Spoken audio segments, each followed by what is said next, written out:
আজকে আমি যে জায়গাটি দাঁড়িয়ে আছি সেটা হলো কিশোরগঞ্জ জেলা তাড়াইল থানা মাকনাপাড়া নরসুন্দা নদীর পাড়ে নৌকাতে বসে আছি।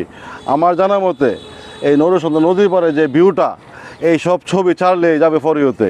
কারণ হলো নরসুন্দা নদীর যে ভিউ, এই সাইডের যে ভিউগুলি আছে অসাধারণ ভিউ। এই ধরনের ভিউ পেতে হলে আপনাকে অবশ্যই গ্রামে আসতে হবে। গ্রাম ছাড়া এই ধরনের ভিউ পাওয়া কখনো সম্ভব না।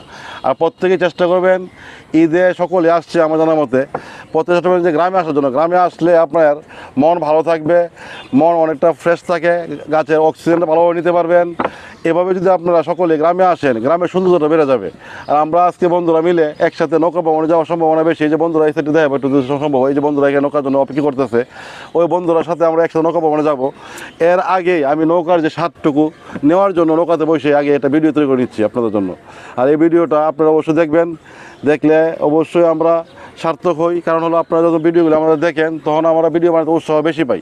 আর যখন আপনি ভিডিওটা আমরা না দেখেন তখন কিন্তু আমরা উৎসাহ পাই না, বিধায় আমরা আপনাদেরকে দেখাইতে পারি না।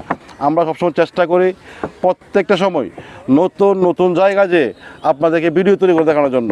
আজকেও আমি চলে আসছি এই যে মাকনাপাড়া, যে এই পাশে যে ব্রিজটা অসাধারণ, এই বাড়িটা অসাধারণ। আজকের মতো আমি চেষ্টা করবো এখানে রেখে দেওয়ার জন্য। ধন্যবাদ সবাইকে, ভালো থাকবেন, আল্লাহ হাফেজ, বাই বাই।